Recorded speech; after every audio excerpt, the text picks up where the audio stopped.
Hi friends, welcome to Neetha's taste land. നമുക്കിന്ന് മുട്ട ഏത്തക്കാപ്പം ഉണ്ടാക്കാം. മുട്ട ഏത്തക്കാപ്പം എന്ന് പറയുമ്പോൾ ഭയങ്കര വലിയ സംഭവമായിട്ട് ആരും ഞെട്ടണ്ട. എന്താന്ന് വെച്ചാൽ കുറെ ആളുകൾക്ക് മനസ്സിലാവും ഏത്തക്കാപ്പം എന്ന് പറയുമ്പോൾ എന്താണെന്നുള്ളത്. ഇപ്പൊ നമ്മള് തൃശ്ശൂർ ഭാഗത്തേക്ക് വടക്കോട്ടൊക്കെ പോയി കഴിയുമ്പോൾ നമ്മുടെ പഴംപൊരിക്കാണ് ഏത്തക്കാപ്പം എന്ന് പറയുന്നത്. ഇത് പഴംപൊരിയുടെ കുറച്ച് വ്യത്യസ്തമായ ഒരു വേർഷനാണ്. പഴംപൊരി അല്ലേന്ന് ചോദിച്ചാൽ പഴംപൊരി അല്ല എന്ന് പറയാൻ പറ്റില്ല, പഴംപൊരി ആണിത്.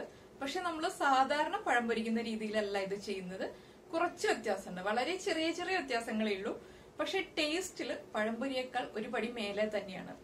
എന്താ വെച്ചാൽ പഴംപൊരിയോട് അത്ര താല്പര്യമില്ലാത്ത ആളുകൾക്കും നമ്മൾ ഇത് ഉണ്ടാക്കി കൊടുത്തു കഴിഞ്ഞിട്ടുണ്ടെങ്കിൽ അവരിഷ്ടപ്പെട്ട് കഴിക്കും. അതിനിവിടെ ഒന്ന് രണ്ട് എക്സാമ്പിൾസ് ഒക്കെ ഉണ്ട്. ഇപ്പൊ ഇവിടെ കിച്ചൂസിന് പഴംപൊരി അത്ര താല്പര്യമില്ല. കിച്ചൂസിന്റെ ഫ്രണ്ട് എബിനുണ്ട്. എബിന് ഒട്ടും ഇഷ്ടമല്ല പഴംപൊരി. ഇവിടെ എബിൻ വരുമ്പോ ഞാൻ പഴംപൊരിച്ചു കൊടുത്തിട്ടുണ്ടെങ്കിൽ പഴംപൊരി വേണ്ട, പഴംപൊരി ഇഷ്ടമല്ല എന്ന് പറയും. പക്ഷെ ഈ മുട്ട ഏത്തക്കാപ്പം ഉണ്ടാക്കി കൊടുത്തു കഴിഞ്ഞപ്പോ എബിന് അത് നന്നായിട്ട് ഇഷ്ടപ്പെട്ടു. അതുപോലെ തന്നെ കഴിക്കുന്നവർക്ക് എല്ലാവർക്കും പഴംപൊരിയേക്കാൾ കൂടുതലായിട്ട് ഇഷ്ടം തോന്നുന്നതാണ്. നമ്മൾ കുറച്ച് ബുദ്ധിമുട്ടാണ് വെച്ചാൽ പഴംപൊരി ഉണ്ടാക്കുന്നതിനേക്കാൾ ഒത്തിരി ബുദ്ധിമുട്ടുണ്ട്. പഴംപൊരി ഉണ്ടാക്കുക എന്ന് പറഞ്ഞാൽ വളരെ സിമ്പിൾ ആണ്. ഇത് കുറച്ചൊന്ന് ബുദ്ധിമുട്ട് കഴിഞ്ഞിട്ടുണ്ടെങ്കിൽ നമുക്ക് വളരെ ടേസ്റ്റി ആയിട്ട് ഉണ്ടാക്കിയെടുക്കാൻ പറ്റിയ സ്നാക്കാണ്. കുട്ടികൾക്ക് നന്നായിട്ട് ഇഷ്ടപ്പെടും. പഴംപൊരി ഇഷ്ടമല്ലാത്ത കുട്ടികൾക്ക് ഉറപ്പായിട്ട് ഇഷ്ടപ്പെടും. പഴംപൊരി ഇഷ്ടപ്പെടുന്ന ആളുകളും ഇത് ഉണ്ടാക്കി കൊടുത്തു കഴിയുമ്പോൾ ഇനിയിപ്പോ നമ്മുടെ വീട്ടിൽ ഇങ്ങനെ ഇടയ്ക്കിടയ്ക്ക് ചെയ്തോളൂ എന്ന് പറയും. എന്താ വെച്ചാൽ അതുപോലെ ടേസ്റ്റ് ഉണ്ട്, അതുപോലെ തന്നെ നല്ല ക്രിസ്പിയാണ്. പഴംപൊരി ഇപ്പൊ നമ്മൾ സോഫ്റ്റ് ആയിട്ടാണ് ഉണ്ടാക്കുന്നതെങ്കിൽ ഇത് നമ്മൾ ക്രിസ്പി ആയിട്ടാണ് ഉണ്ടാക്കുന്നത്. അതിന്റെ ഇൻഗ്രീഡിയൻസ് എന്തൊക്കെയാണെന്ന് നമുക്ക് വീഡിയോയിൽ കാണാം. എന്താന്ന് വെച്ചാൽ ഞാൻ എല്ലാം പറഞ്ഞു പറഞ്ഞാൽ ഒരു സർപ്രൈസ് പൊളിച്ചളയുണ്ടല്ലോ. പിന്നെ എന്താന്ന് വെച്ചിട്ടുണ്ടെങ്കിൽ നമ്മൾ ഈ മുട്ട ഏത്തക്കാപ്പം കഴിക്കുമ്പോൾ ചെറിയ ചൂടിൽ കഴിക്കുക, നല്ല ചൂടിൽ കഴിക്കരുത്. ചെറിയ ചൂടിൽ കഴിച്ചാലേ ഈ സ്നാക്കിന്റെ ടേസ്റ്റ് കറക്റ്റ് ആയിട്ട് അറിയാൻ പറ്റുള്ളൂ.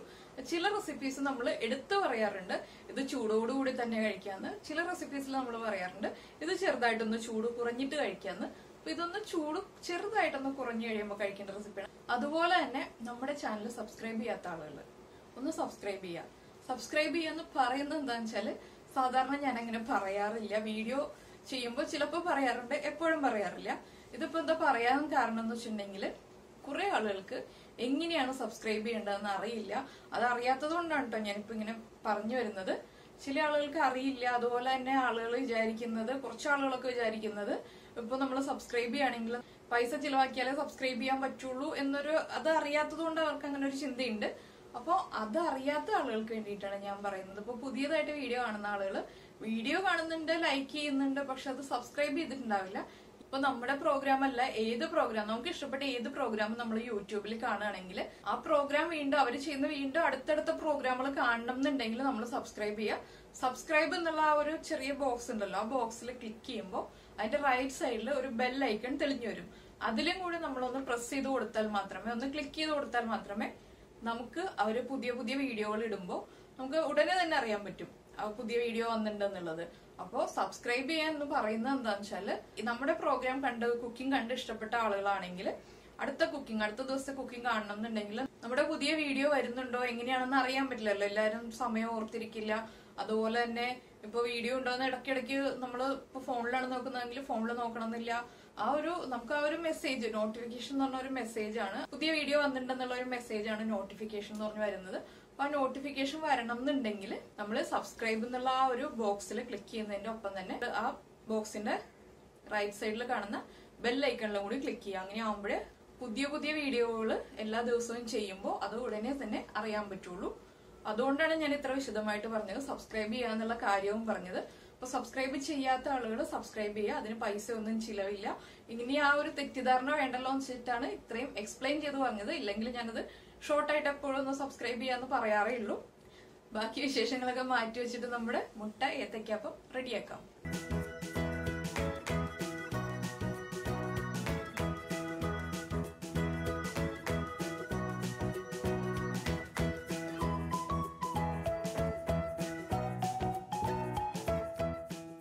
നമുക്ക് നമ്മുടെ മുട്ട ഏത്തക്കാപ്പത്തിന് ആവശ്യമായിട്ടുള്ള ഇൻഗ്രീഡിയൻസ് നോക്കാം. നമ്മൾ ഏത്തപ്പഴം എടുത്തിട്ടുണ്ട്, അതുപോലെ തന്നെ ബ്രെഡ് ക്രംസ്, മൈദപ്പൊടി, പഞ്ചസാര, മുട്ട, ഉപ്പ്. ഇത്ര ഇൻഗ്രീഡിയൻസ് മതി. നമുക്ക് വളരെ എളുപ്പത്തിൽ ഉണ്ടാക്കാൻ പറ്റിയ റെസിപ്പിയാണ്. ബ്രെഡ് ഞാനിപ്പോ ഫ്രഷ് ആയിട്ട് പൊടിച്ചെടുത്തതാണ്. ബ്രെഡ് ക്രംസ് നമ്മൾ പാക്കറ്റിൽ വാങ്ങിക്കുന്ന ബ്രെഡ് ക്രംസ് ആണെങ്കിൽ അത്ര ടേസ്റ്റി ആയിരിക്കില്ല. അതുപോലെ തന്നെ നമ്മൾ ബ്രെഡ് ക്രംസ് റെഡിയാക്കിയതിനു ശേഷം ഡ്രൈ റോസ്റ്റ് ചെയ്ത് എടുക്കുന്നില്ല. ആദ്യം നമുക്ക് ഇതിലേക്ക് ആവശ്യമായിട്ടുള്ള ബാറ്റർ റെഡിയാക്കാം. ഇതിലേക്ക് നമുക്ക് ഇനി വെള്ളം വേണം, അതുപോലെ തന്നെ ഫ്രൈ ചെയ്യാൻ ആവശ്യമായിട്ടുള്ള എണ്ണ വേണം. അത് രണ്ടും ഞാനിപ്പോൾ എടുത്തു വെച്ചിട്ടില്ല. നമുക്ക് ബാറ്റർ റെഡിയാക്കാൻ വേണ്ടിയിട്ട് നമ്മൾ മൈദപ്പൊടി എടുത്തിട്ടുണ്ട്. ഇതിലേക്ക് ഒരു പിഞ്ച് ഉപ്പ് ആഡ് ചെയ്യാം. നമ്മൾ ഷുഗർ ആഡ് ചെയ്യുന്നത് കൊണ്ടാണ് ഒരു പിഞ്ച് ഉപ്പ് ആഡ് ചെയ്യുന്നത്. അതുപോലെ നമ്മൾ എടുത്തിരിക്കുന്നത് 3 ടേബിൾ സ്പൂൺ പഞ്ചസാര എടുത്തിട്ടുണ്ട്. നമ്മുടെ പഴത്തിന്റെ മധുരം അനുസരിച്ച് പഞ്ചസാര ചേർക്കുക.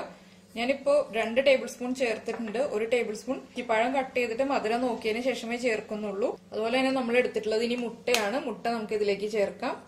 ഞാനിപ്പോ 2 മുട്ടയാണ് യൂസ് ചെയ്യുന്നത്.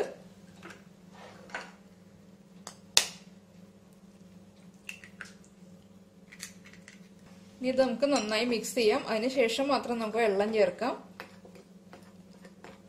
ഇതിലേക്ക് ഇപ്പൊ നമ്മൾ സാധാരണ പഴംപൊരി ചെയ്യുമ്പോൾ ഉള്ളതുപോലെ തന്നെ മഞ്ഞൾപ്പൊടിയോ അതുപോലെ ബേക്കിംഗ് സോഡയോ ഒന്നും ചേർക്കുന്നില്ല. ബ്രെഡ് ക്രംസിൽ കോട്ട് ചെയ്യുമ്പോൾ മഞ്ഞൾപ്പൊടി ചേർത്താലും നമുക്ക് അറിയാൻ പറ്റില്ല. മഞ്ഞൾപ്പൊടിയുടെ ആ ഒരു കളറും കൂടി വരുമ്പോൾ അറിയാൻ പറ്റില്ല. ബ്രെഡ് ക്രംസും മൊരിഞ്ഞു വരുമ്പോഴുള്ള കളറാണ് ഇതിന് ഉണ്ടാവുന്നത്.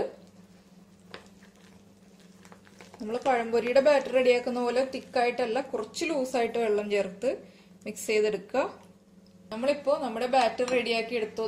ഈ ഒരു കൺസിസ്റ്റൻസി ഉണ്ടല്ലോ, വല്ലാതെ അങ്ങ് തിക്കും അല്ല അധികം ലൂസും അല്ലാത്തൊരു കൺസിസ്റ്റൻസിയിലാണ് നമ്മൾ ബാറ്റർ റെഡിയാക്കി എടുത്തത്. അപ്പൊ നമുക്കിനി ബാറ്റർ ഒരു സൈഡിലേക്ക് നീക്കി വെച്ചിട്ട് നമ്മുടെ പഴം കട്ട് ചെയ്തെടുക്കാം. നമ്മൾ ഈ പഴം എടുക്കുമ്പോൾ നല്ല പഴുത്ത പഴം തന്നെ എടുക്കുക. പഴത്തിന്റെ മധുരം അനുസരിച്ച് നമ്മൾ പഞ്ചസാരയുടെ അളവിൽ വ്യത്യാസം വരുത്തുക. നമ്മളിപ്പോ നമ്മുടെ പഴം കട്ട് ചെയ്തെടുത്തു. ഒരു പഴം നീളത്തിൽ കട്ട് ചെയ്തതിന് ശേഷം അത് കുറുകെ കട്ട് ചെയ്തു. അതിനുശേഷം അത് 3 പീസായിട്ട് കട്ട് ചെയ്തു. ഈ ഒരു തിക്നെസ്സിലാണ് പഴം കട്ട് ചെയ്തെടുത്തിട്ടുള്ളത്. വല്ലാതെ തിക്കല്ല. നമ്മൾ എടുത്ത ഏത്തപ്പഴത്തിന് കുറുകെ കട്ട് ചെയ്യുക, അതിനുശേഷം 3ആയിട്ട് കട്ട് ചെയ്യാം. അങ്ങനെയാണ് നമ്മൾ പഴം കട്ട് ചെയ്തെടുത്തത്. ഇനിയിപ്പോ നമ്മൾ ഇത് ആദ്യമേ ചെയ്ത് വെക്കുക. നമ്മൾ എണ്ണ ചൂടാക്കാൻ വെക്കുന്നതിന് മുന്നേ തന്നെ ആയിട്ട് നമ്മൾ ഈ പഴം ബാറ്ററിൽ ഡിപ്പ് ചെയ്തതിന് ശേഷം ബ്രെഡ് ക്രംസിൽ ഒന്ന് കോട്ട് ചെയ്ത് വെക്കുക. ഇല്ലാന്നുണ്ടെങ്കിൽ എണ്ണ ചൂടാക്കിയതിന് ശേഷം നമ്മൾ ചെയ്യാൻ പോവുകയാണെങ്കിൽ എണ്ണയുടെ ചൂട് കൂടിപ്പോവും. ബ്രെഡ് ക്രംസ് വേഗം തന്നെ എണ്ണയിലേക്ക് വീഴുമ്പോൾ കരിയും, പഴം കുക്കാവില്ല. അതുകൊണ്ട് ആദ്യമേ ചെയ്ത് വെക്കുകയാണെങ്കിൽ ഇതായിരിക്കും ഏറ്റവും എളുപ്പമുള്ള കാര്യം. നമ്മൾ ആദ്യം ബാറ്ററിൽ ഡിപ്പ് ചെയ്തു.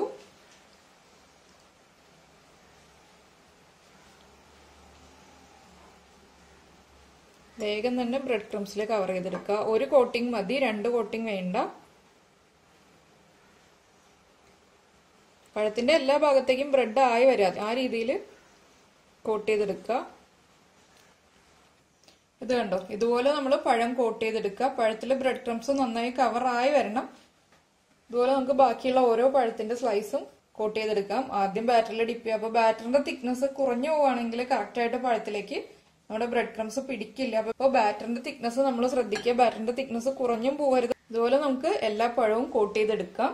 നമ്മളിപ്പോ നമ്മുടെ പഴം എല്ലാം നമ്മുടെ ബാറ്ററിൽ ഡിപ്പ് ചെയ്തു. അതിനുശേഷം ബ്രെഡ് ക്രംസിൽ കവർ ചെയ്ത് വെച്ചു. ഇതിപ്പോ വെക്കുമ്പോൾ ഒരെണ്ണത്തിന്റെ മുകളിൽ ഒരെണ്ണമായിട്ട് നമ്മൾ അടുക്കി വെക്കരുത്. ഇതുപോലെ സ്പ്രെഡ് ചെയ്ത് വെക്കുക. എന്താണെന്ന് വെച്ചിട്ടുണ്ടെങ്കിൽ ബ്രെഡ് ക്രംസ് തമ്മിൽ ഒട്ടിയിട്ട് പഴത്തിൽ നിന്ന് കോട്ടിങ് പോവാതിരിക്കാൻ വേണ്ടിയാണ് നമ്മൾ ഇതുപോലെ സ്പ്രെഡ് ചെയ്ത് വെക്കുന്നത്. ഇനി നമുക്ക് പാൻ ചൂടാക്കാൻ വെക്കാം.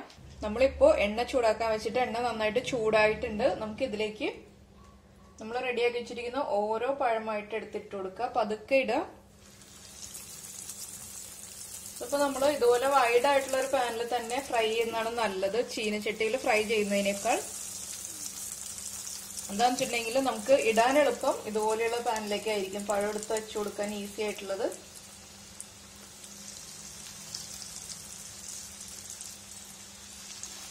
എണ്ണ ചൂടായതിനു ശേഷം ലോ ഫ്ലെയിമിൽ വെച്ചിട്ടാണ് ഞാനിപ്പോ പഴം എണ്ണയിലേക്ക് ഇട്ട് കൊടുക്കുന്നത്. എന്താന്ന് വെച്ചിട്ടുണ്ടെങ്കിൽ ബ്രെഡ് ക്രംസ് വേഗം തന്നെ കരിയും. അതുകൊണ്ട് തന്നെ നമ്മൾ ശ്രദ്ധിച്ച് എണ്ണയുടെ ചൂട് കറക്റ്റ് ചെയ്തതിന് ശേഷം മാത്രം ഓരോ പഴമായിട്ട് ഇട്ട് കൊടുക്കുക. ഒരുമിച്ച് കൂടുതൽ പഴം ഇട്ടിട്ടുണ്ടെങ്കിൽ നമുക്ക് ഹാൻഡിൽ ചെയ്യാൻ ബുദ്ധിമുട്ടായിരിക്കും.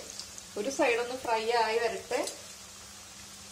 നമ്മുടെ എണ്ണയുടെ ചൂടനുസരിച്ച് ബ്രെഡ് ക്രംസിന്റെ കളർ വേഗം തന്നെ ചേഞ്ച് ആവും. അപ്പോൾ നമ്മളത് ശ്രദ്ധിക്കുക. ആദ്യം ഇട്ട പഴം തിരിച്ചിട്ട് കൊടുക്കുക. കണ്ടതിപ്പോ എണ്ണയ്ക്ക് ഇത്തിരി ചൂട് കൂടുതലായതുകൊണ്ട് അത് വേഗം തന്നെ ഫ്രൈ ആയി വന്നു. ആയിട്ടില്ല. അപ്പൊ നമുക്ക് ബാക്കിയുള്ളത് പതുക്കെ തിരിച്ചിടാം. ആദ്യം ഇട്ടത് നമുക്ക് ഓരോന്നോരോന്നായിട്ട് തിരിച്ചിടാം. നല്ല മധുരം ഇല്ലാത്ത പഴുത്ത പഴം അല്ലാന്നുണ്ടെങ്കിൽ പഴത്തിന്റെ ഉള്ളിൽ കുക്കാവാതെ നന്നായിട്ട് നമ്മൾ പഴംപൊരിയൊക്കെ ചെയ്യുമ്പോൾ കുക്കാവുന്ന പോലെ വല്ലാണ്ട് അങ്ങ് ഡീപ് ഫ്രൈ ചെയ്തെടുക്കുന്നില്ല നമ്മളപ്പോ. ഓവറായിട്ട് പഴം കുക്കായി പോവില്ല. ഇതിപ്പോ ബ്രെഡ് ക്രംസ് ഒന്ന് കുക്കായി വരുള്ളൂ. അപ്പൊ എന്താന്ന് വെച്ചിട്ടുണ്ടെങ്കിൽ പഴം പഴുത്തത് തന്നെ എപ്പോഴും സെലക്ട് ചെയ്യുക. പഴത്തിന്റെ രണ്ട് സൈഡും ഒരുപോലെ തന്നെ നമ്മുടെ ബ്രെഡ് ക്രംസ് കുക്കായി വരണം. അപ്പൊ നമ്മൾ ആദ്യം എണ്ണയിലേക്ക് ഇട്ട പഴം റെഡി ആയിട്ടുണ്ട്. ആദ്യത്തെ പഴം ഞാനിപ്പോ എടുക്കാൻ പോവാണ്. ഇതുണ്ടോ, നന്നായിട്ട് മുരിഞ്ഞു വന്നിട്ടുണ്ട്. നമ്മളിതുപോലെ ആദ്യം ഇട്ട പഴം ആദ്യം എടുക്കുക. അപ്പോ ബ്രെഡ് ക്രംസ് ഒന്നും വല്ലാണ്ട് കളർ ചേഞ്ച് ആയി പോവില്ല. എല്ലാ പഴവും നമ്മൾ ഒരുമിച്ച് തന്നെ എടുക്കാൻ നിൽക്കുകയാണെങ്കിൽ ബ്രെഡ് ക്രംസിന്റെ കളർ അങ്ങ് വേഗം ചേഞ്ച് ആയി പോകും. ആദ്യം ഇട്ടതിന്റെ കളർ അങ്ങ് വേഗം മാറിപ്പോവും. അപ്പൊ ശ്രദ്ധിക്കുക, നമ്മൾ ആദ്യം ഇട്ടത് തിരിച്ചിട്ട് കൊടുത്തോണ്ടിരിക്കുക ഇടയ്ക്ക്. അതിനുശേഷം നമുക്ക് എണ്ണയിൽ നിന്ന് മാറ്റാം. ഞാനിതിപ്പോ ഒരു കിച്ചൺ പേപ്പറിലേക്ക് മാറ്റട്ടെ. അതിനുശേഷം നമുക്ക് ബാക്കിയുള്ളത് എടുക്കാം. നമ്മൾ കൂടുതൽ എണ്ണ വെച്ചിട്ട് ഫ്രൈ ചെയ്യുകയാണെങ്കിൽ ഇപ്പൊ ബ്രെഡ് ക്രംസ് ഇതിൽ കണ്ടോ, ഈ എണ്ണയില് ബ്രെഡ് ക്രംസ് ഇങ്ങനെ മുരിഞ്ഞു വന്നിട്ട് കളർ ചേഞ്ച് ആയി കിടക്കുന്നുണ്ട്. നമ്മൾ ഇനി ഒരു 2-3 ബാച്ച് ഫ്രൈ ചെയ്ത് കഴിയുമ്പോൾ ഈ എണ്ണയിൽ നിറയെ ബ്രെഡ് ക്രംസ് ആവും. അപ്പൊ എന്താണെന്ന് വെച്ചിട്ടുണ്ടെങ്കിൽ നമ്മൾ വീണ്ടും എണ്ണയിലേക്ക് ഇട്ട് കൊടുത്തോണ്ടിരിക്കുമ്പോൾ അത് കരിഞ്ഞ് നമ്മുടെ പഴത്തിലേക്ക് പിടിക്കും. അതുകൊണ്ടാണ് കുറച്ച് എണ്ണ വെച്ചിട്ട് ഷാലോ ഫ്രൈ ചെയ്തെടുക്കുന്നത്. രണ്ട് സൈഡും നമ്മൾ തിരിച്ചു മറിച്ചു വിട്ടിട്ട് ഫ്രൈ ചെയ്തെടുത്താൽ മതി. ഇനിയിപ്പോ ഞാൻ ഇതുപോലെ തന്നെ നമ്മുടെ പഴം ഫുള്ളായിട്ട് ഫ്രൈ ചെയ്തെടുക്കട്ടെ. അപ്പൊ നമ്മുടെ മുട്ട ഏത്തക്കാപ്പം റെഡി ആയിട്ടുണ്ട്. വളരെ സിമ്പിൾ ആയിട്ട് റെഡിയാക്കി എടുക്കാൻ പറ്റിയ സ്നാക്കാണ്. പക്ഷെ നമ്മൾ ആ ബ്രെഡ് ക്രംസിലൊന്ന് കവർ ചെയ്തെടുക്കാനുള്ള ഒരു ക്ഷമ മാത്രം കാണിച്ചാൽ മതി. അത് നമ്മള് പ്ലേറ്റിൽ സ്പ്രെഡ് ചെയ്ത് വെക്കും. നിരത്തി വെക്കുകയാണെങ്കിൽ തമ്മിൽ ഒട്ടിയിട്ട് ആ ബ്രെഡ് ക്രംസിന്റെ കോട്ടിങ് പോവില്ല. ഇല്ലാന്നുണ്ടെങ്കിൽ അതിന്റെ കോട്ടിങ് പോവും, തമ്മിൽ ഒട്ടി പിടിക്കും. അത് മാത്രം ശ്രദ്ധിക്കുക. അതുപോലെ തന്നെ ഇത് ഉണ്ടാക്കിയതിന് ശേഷം ചൂടോടുകൂടി തന്നെ കഴിക്കരുത്. ചൂടൊന്ന് കുറഞ്ഞതിന് ശേഷം മാത്രം കഴിക്കുക. അപ്പോഴേ നമ്മള് ബ്രെഡ് ക്രംസിലൊക്കെ കോട്ട് ചെയ്തെടുത്തതിന്റെ ആ ഒരു ക്രിസ്പി ആയിട്ടുള്ള കോട്ടിങ് നമുക്ക് കഴിക്കുമ്പോൾ കറക്റ്റ് ആയിട്ട് ഫീൽ ചെയ്യുള്ളൂ. അതുകൊണ്ട് നമ്മൾ പഴംപൊരിയൊക്കെ കഴിക്കുന്ന പോലെ, അതുപോലെ മറ്റുള്ള റെസിപ്പീസ് നമ്മൾ ചെയ്യുമ്പോൾ കഴിക്കുന്നത് പോലെ ചൂടോടുകൂടി കഴിക്കരുത്. ചൂടൊന്ന് കുറഞ്ഞതിന് ശേഷം മാത്രം കഴിക്കാം. അല്ലാതെ അങ്ങ് തണുത്ത് പോകണ്ട. അപ്പോൾ എല്ലാവരും വളരെ സിമ്പിൾ ആയിട്ടുള്ള ഈ സ്നാക്ക് ഉണ്ടാക്കി നോക്കുക. ഉണ്ടാക്കി കഴിച്ചതിന് ശേഷം ഫീഡ്ബാക്ക് അറിയിക്കുക. ഇഷ്ടമായാൽ ലൈക്ക് ചെയ്യുക, ഇഷ്ടമായില്ലെങ്കിൽ ഡിസ്ലൈക്ക് ചെയ്യുക. നമുക്ക് നമ്മുടെ അടുത്ത റെസിപ്പിയുമായിട്ട് അടുത്ത ദിവസം കാണാം. ബൈ.